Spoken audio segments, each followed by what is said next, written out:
देखते हैं प्रश्नावली 7.2 का ये 8वां क्वेश्चन है क्लास 10th का। कौन सा रहेगा? क्लास 10th रहेगी, क्लास 10th। यहाँ पर बात कर लेते हैं, इस क्वेश्चन का सॉल्यूशन पे बात कर लेते हैं। यदि ए और बी क्रमशः ए के निर्देशांक ये हैं और बी के निर्देशांक ये, तो बिंदु पी के निर्देशांक ज्ञात करना है।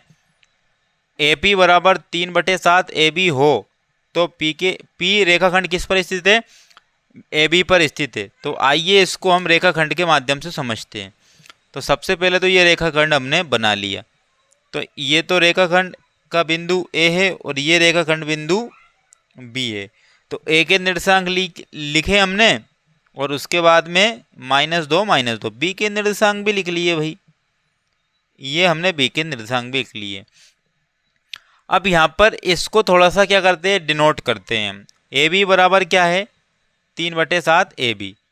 तो यहाँ पर मैंने लिखा, हल करेंगे हम, क्या करेंगे? हल। तो यहाँ पर हल की ज़रूरत लग रही है इस वजह से। तो ए पी बराबर 3/7 और क्या दिया है आपको? ए बी दिया है। तो आप मुझे बताइए कि ए पी तो यही है। अब ये बराबर के जब गुणा में था, बराबर के इधर आएगा तो बटे में आ जाएगा, क्या आ जाएगा? ए बी आ जाएगा। और 3/7 ऐसे कैसे हो जाएंगे? अर्थात ए बी जो है वो 7 हिस्सा होगा और ए पी जो होगा वो 3 हिस्सा होगा। अर्थात मैंने ये मान लिया कि यहाँ पर मान के चलते हैं कि बिंदु पी है, ये बिंदु पी है और पी के निर्देशांक हमें ज्ञात करने हैं, अर्थात एक्स और वाई ज्ञात करने हैं। और उसके बाद में ए पी अर्थात यहाँ से यहाँ तक की दूरी कितनी बताइए? 3 बता के रखिए। और यहाँ से ए बी की वैल्यू, यहाँ से यहाँ तक की वैल्यू कितनी है? 7 है। तो यहाँ से यहाँ तक की वैल्यू 7 है और यहाँ से यहाँ तक की वैल्यू कितनी हो गई? 3। तो 7 में से 3 गए तो बचे कितने? 4। तो यहाँ से यहाँ तक की वैल्यू कितनी हो जाएगी? 4 हो जाएगी। यहाँ से यहाँ तक की वैल्यू कितनी हो जाएगी? 4। तो बिंदु P ने 3:4 में विभाजित कर दिया इस लाइन को, क्योंकि यहाँ ए और बी की टोटल दूरी थी 7 थी। इतना हिस्सा 3 होगा तो इतना हिस्सा कितना बचेगा? 4 बचेगा। इतना हिस्सा कितना बचेगा? 4 बचेगा। तो यहाँ से हमने डायग्राम के माध्यम से निकाल लिया है। तो यहाँ पर निकालेंगे बीपी, निकालेंगे क्या? निकालेंगे बीपी।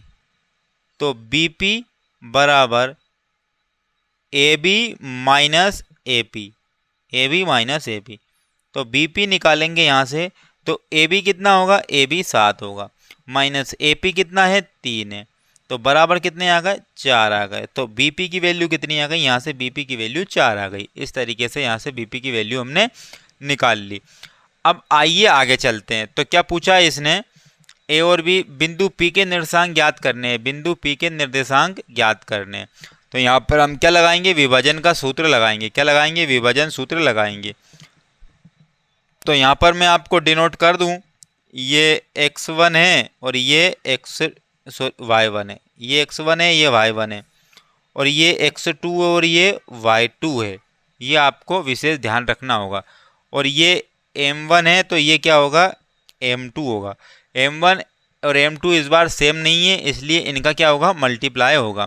तो यहाँ पर विभाजन सूत्र लगाएंगे। क्या लगाएंगे? विभाजन सूत्र। कौन सा सूत्र लगाएंगे? विभाजन सूत्र। और विभाजन सूत्र में हमें x निकालते हैं।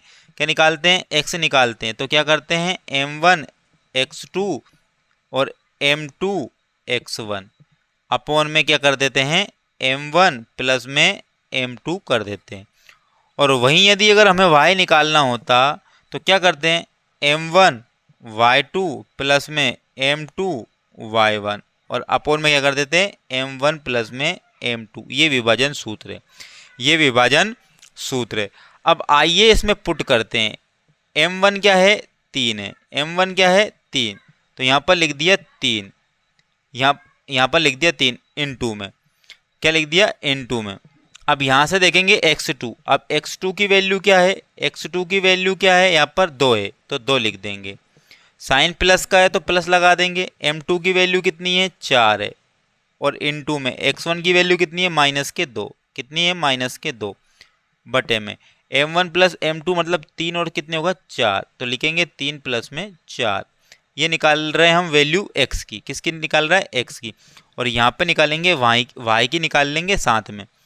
अब देखो आप m1 कितना दिया है 3 इंटू y2 कितना दिया है -4, कितने दिए -4, और साइन प्लस का है ये m2 कितना दिया है 4 दिया है, कितना दिया है 4 इंटू में y1 कितना दिया है -2, कितने दिए -2, और अपॉन में क्या कर देंगे m1 प्लस में m2 अर्थात 3 प्लस में 4। तो यहाँ से हमने वैल्यू निकाल ली।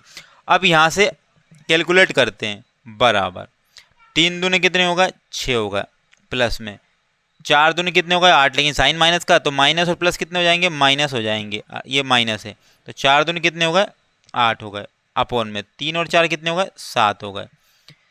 तो यहाँ से आगे चलते हैं, इधर को भी निकाल लेते हैं। तो 4 थी या कितने हो गए 12, लेकिन माइनस के 12 आए, ये माइनस प्लस क्या हो जाएगा माइनस हो जाएगा, और 4 दूने कितने हो जाएंगे 8, और यहाँ पर 3 और 4 कितने हो जाएंगे 7 हो जाएंगे। यहाँ से y की वैल्यू निकल रही है और यहाँ से x की वैल्यू निकल रही है। तो 8 में से 6 गए तो बचे कितने -2, और अपॉन में कितने आ गए 7 आ गए। ये वैल्यू आ गई x की, ये वैल्यू आ गई x की, और वहीं y की निकाल रहे हैं। माइनस माइनस क्या होगा प्लस, लेकिन साइन किसका होगा माइनस का, -12 और -8 माइनस माइनस प्लस होंगे, लेकिन साइन किसका माइनस का। 12 और 8 कितने हो गए 20, और 20 बटे में कितने हो गए 7। तो यहाँ पर हमने x की वैल्यू -2/7 और y की वैल्यू -20/7 तो यहाँ पर लिख ली। तो यहाँ लिखेंगे बिंदु, क्या लिखेंगे बिंदु P के निर्देशांक, बिंदु P के निर्देशांक -2/7 और -20/7 होंगे। ये हमने निकाल लिया और यही आपका क्या हो जाएगा आंसर हो जाए।